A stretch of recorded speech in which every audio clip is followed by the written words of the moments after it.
గుడ్డి గుర్రం పళ్ళు దోముతున్నారా అని ఒకడంటే, కళ్ళుకి పచ్చకామరాలు పట్టాయా అని ఇంకోటి అంటాడు. ఇప్పుడు అవతల వాళ్ళు ఎలాంటి సమాధానం చెప్పాలి అప్పుడు?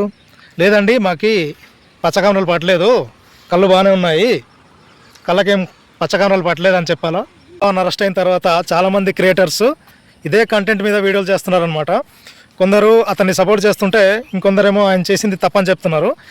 ఈ opinion.com ద్వారా నా అభిప్రాయాన్ని నేను వ్యక్తపరచడానికి మీ ముందుకు వచ్చాను. నెల రోజుల నుంచి చూస్తున్నాను, కానీ ఎందుకులే అని నాకు అనిపించింది.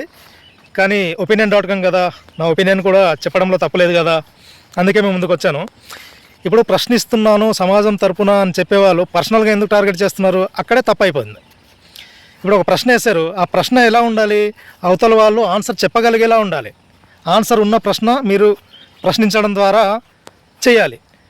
కానీ దానికి అతి తోడు చేయడం వల్ల మీరు ప్రశ్నించేది కరెక్ట్ అయినా సరే అది పక్కదారిలో వెళ్ళిపోతుంది, రచ్చకెక్కిపోతుంది. మీరు రచ్చ కోసం ప్రశ్నిస్తున్నారా, లేకపోతే సమాజానికి మంచి చేయాలని, సమాధానం దొరకాలని చెప్పి ప్రశ్నిస్తున్నారా? ఫర్ ఎగ్జాంపుల్ మీరు ఒక ఇష్యూ మీద ప్రశ్నించారనుకుందాం. ప్రశ్నించిన తర్వాత తోకలాగా వెనకాల కొందరు అంటారు, గుడ్డి గుర్రం పళ్ళు దోముతున్నారా అని ఒకడంటే, కళ్ళుకి పచ్చకామరాలు పట్టాయా అని ఇంకోటి అంటాడు. ఇప్పుడు అవతల వాళ్ళు ఎలాంటి సమాధానం చెప్పాలి అప్పుడు?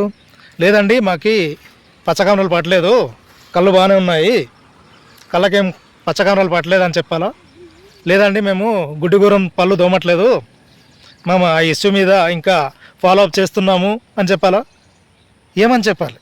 మీరు ఆ చేసే అతి వల్ల ఆ క్వశ్చన్కి సమాధానం దొరకదు, ఛాన్స్ లేదు కదా. మీరు కరెక్ట్గా ప్రశ్నిస్తే దానికి సమాజంలో ఉన్న వ్యక్తులు అండగా నిలుస్తారు, మీడియా మిత్రులు ఇంకా పెద్ద స్థాయికి తీసుకెళ్తారు, మీకు ఖచ్చితంగా సమాధానం దొరుకుద్ది. క్వశ్చన్ చేయడం అనేది మన రాజ్యాంగం మనకి ఇచ్చిన హక్కే కదా. అది మంచిగా మలుచుకొని క్వశ్చన్ చేయడం మానేసి అతి ఏంటంట, ఈ అతి వల్లే ఇంతవరకు వచ్చింది. మనము ఆయన ఎటువంటి కేసు మీద లోపలికి వెళ్ళారో అవన్నీ మనకి తెలీదు, లా ప్రకారం అది వెళ్ళిపోద్ది. కానీ ఆయన చేసింది కరెక్టా రాంగా అన్నది మీకు ఈ పాటికి అర్థమైపోయి ఉంటుంది. ఇంకా మంచి టాపిక్తో మళ్ళీ కలుద్దాం. బాయ్.